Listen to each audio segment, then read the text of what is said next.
My son called and said, "Why are you asking for $7,000 for a settlement?" I was shocked by the call. Apparently, his wife caused an accident while driving, injuring the other party. Is this a joke? I thought because the woman sitting across from me during lunch was none other than his wife, the one who supposedly caused the accident. While I hesitated, my son abruptly hung up the phone. I began to suspect it might be a scam, but the caller ID on my phone clearly showed his number. Fuming, I was about to refuse when my daughter-in-law smiled and stopped me. "Let's pay for now. I have a good idea." As the two of us collaborated, the situation took an unexpectedly interesting turn. "Mom, I finally got a job," my 32-year-old son George happily reported to me.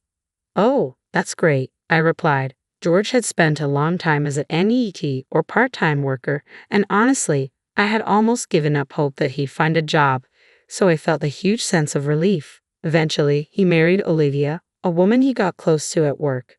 Despite being 2 years younger than George, she was responsible and had a pleasant personality. We never had any mother-in-law and daughter-in-law issues. Although George and Olivia didn't live with me, Olivia and I occasionally had lunch together. I thought with a capable daughter-in-law and George having a respectable job, I could finally relax. But before marrying Olivia, my son had a troublesome habit. Despite having no income, he was careless with money and impulsively bought whatever he desired. He even stole money from my wallet a few times. "Why would you do such a thing?" I sternly scolded him, trying to get an explanation, but my son just pouted and turned away, refusing to speak. Taking money from your parents' wallet and acting like a child even at this age, I couldn't help but cry, feeling embarrassed. Given that experience, I was a bit anxious about my son's married life with Olivia. "Hey Olivia, how is George doing?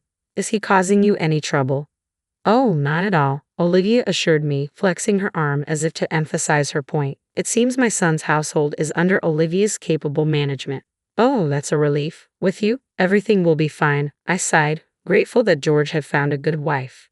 One day, while having our usual lunch together, my daughter-in-law and I were enjoying our meal. Suddenly, my phone buzzed in my pocket, and when I checked the screen, it displayed my son's name as the caller. "Hello, George. What's going on? Why the sudden call?" George's voice sounded urgent, and I braced myself for bad news. However, his next words plunged me into a whirlwind of confusion. "Listen carefully, Mom. Olivia had an accident while driving." "What?" "The other party got injured, and they're really angry. They want us to pay $7,000 as a settlement." I glanced at the person sitting across from me, the bewildered expression on my daughter-in-law's face. "I'm George, anyway. If you can arrange the money, let me know right away. Bye." He hung up abruptly, leaving me stunned. After the call ended, I remained utterly bewildered, lost in thought. Olivia had an accident, but she's right here. I wondered if my son had misunderstood something, yet there was an odd tension in the air.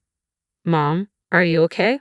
Olivia, wearing a puzzled expression, asked about the call from George. "I don't fully understand, but it's serious. George claimed that you had an accident." "What?" I was completely overwhelmed by the situation and desperate to come up with money. Olivia calmed me down and listened to my story. Not sure what George is talking about, she then rested her chin on her hand, deep in thought. "Perhaps we should suspect a scam," Olivia suggested, but that voice was undoubtedly George's unless he suddenly caught a cold and sounded different. He seemed fine this morning. If it's not him, then who? The phone number displayed on my mobile matched George's. Olivia and I exchanged puzzled glances, both lost in contemplation. After all, if you hadn't been in an accident, then that $7,000 settlement demand must be a lie. What could such a large sum be needed for? "I don't fully understand George's spending habits either," Olivia sighed. "Well, when you see his room, maybe he'd waste it on something trivial," Olivia explained. "What do you mean?" I asked. Olivia then shared details about George's recent behavior, and my anger flared up. "George did that?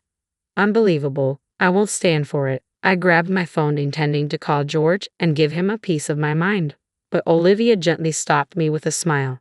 "No need. Let's pay first." "Why?" "I've got a plan," Olivia said, her eyes twinkling. Hearing her revenge scheme for George, I couldn't help but grin. "That sounds intriguing. Let's teach him a lesson." "Exactly. It's time to put him in his place," Olivia declared, and so Olivia and I joined forces, ready to leave George speechless. 3 hours later, I pretended to be deceived and called my son back. I've got the $7,000 ready. Let's meet in person for the exchange. Wait a minute, I said to wire the money. George insisted. No, it won't work that way. Nowadays, banks scrutinize large wire transfers. It's more reliable to hand it over directly. Okay, where should we meet? I specified the meeting location and prepared a paper bag with the $7,000. Sorry for the wait, my son argued awkwardly, accompanied by an unfamiliar man. Who's this? I'm James. I'm the one his wife hit with her car, the man claiming to be the accident victim. James had a rugged face with visible scars. However, those scars appeared old and not recent. Moreover, it was evident that he wasn't an ordinary person. George grinned, relieved. Good, he brought the money. Hand over that $7,000 to me. Before that, I have a question. I glanced between the alleged victim and George. Our apologies for any inconvenience caused by Olivia. Could you provide details about the accident? Come on, does it really matter? George interjected. It does. We might be eligible for insurance compensation, and we need to understand what happened. James narrowed his eyes at me, looking annoyed. Look, I was suddenly involved in the accident, so I don't remember the details. Yeah, I wasn't with Olivia, so I'm not sure, George added. Isn't that strange? How could both of you know that she caused the accident in that state? I placed my hand on my hip and tilted my head, feigning curiosity. Wait, could it be that surveillance cameras or dash cams captured the incident? If so, could you show me the footage? Listen, lady, you've been nagging incessantly. Are you suggesting I'm lying?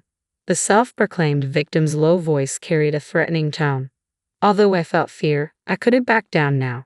I don't want to assume you're lying. I'm simply asking for evidence if you have any. Summoning my courage, I continued to lock eyes with James. In the midst of our standoff, my son interrupted our conversation. Mom, stop it. Enough, enough. Just hand over that $7,000. His face clearly showed fear. Yeah, right. There's no evidence after all. I didn't cause any accidents, Olivia said as she appeared unexpectedly. George was utterly shocked by her appearance. Olivia, why are you here? He stammered. I didn't mention it, but when you called me, Olivia was having lunch with me, George stammered. That's absurd. I didn't hear anything. As my son retreated nervously, both Olivia and I closed in on him. Why lie and make your mom prepare $7,000? The jig is up. Surrender, Olivia demanded. We decided to present evidence to corner him. Actually, Olivia and I went to their house together to uncover George's misdeeds. While my son was away, we searched his room and found evidence of various wrongdoings. First, this is a loan agreement for debt, I said, holding up the document. It stipulated that if he didn't repay the borrowed $7,000 within a month, he'd have to pay additional delay damages. However, the amount was substantial and not from a reputable financial institution. I turned my attention to the person next to George. She wasn't involved in any accident, so who are you? James chuckled. Yes, I'm caught.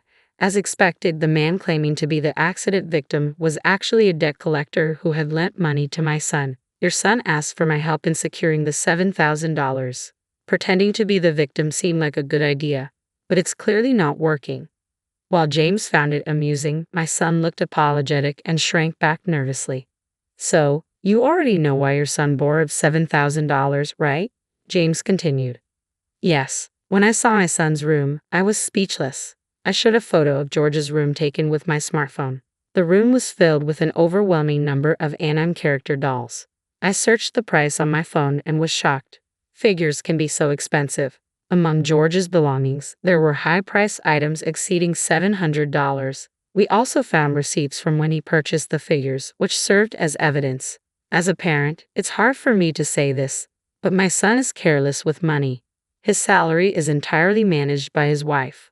Where would he find the money to buy such expensive things? If he stole from my wallet, I'd slap him immediately. We somehow understood the reason behind his debt, and my daughter-in-law and I were left dumbfounded by the trivial explanation.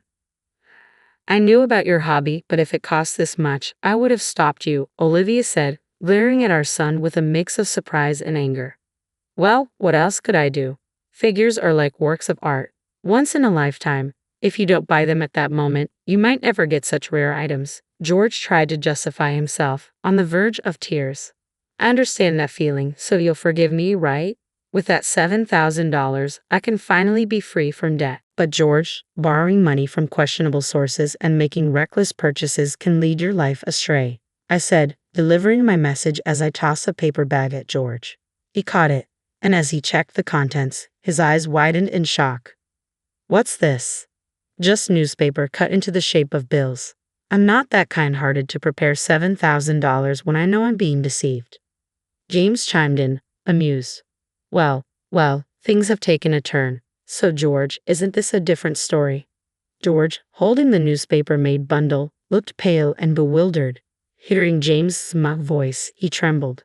Olivia was furious with my son too, using my name to swindle money from my beloved mom. I can't believe it. I'm divorcing you, she declared. And I'm considering severing our family ties, I added.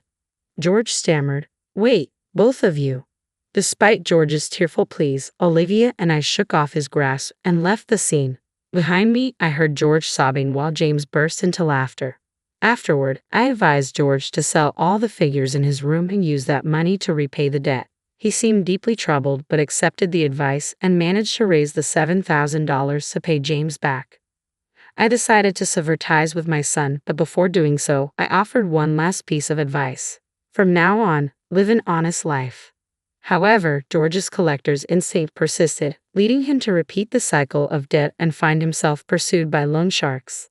Olivia, once his wife, divorced him long ago, but we still enjoy lunches together. Reflecting on George's story, Olivia remarked, changing one's way of life isn't so simple for humans, and we shared a laugh. While watching her smile, I silently wished for Olivia's happiness. How did you find this story? Don't forget to subscribe to our channel. Until next time.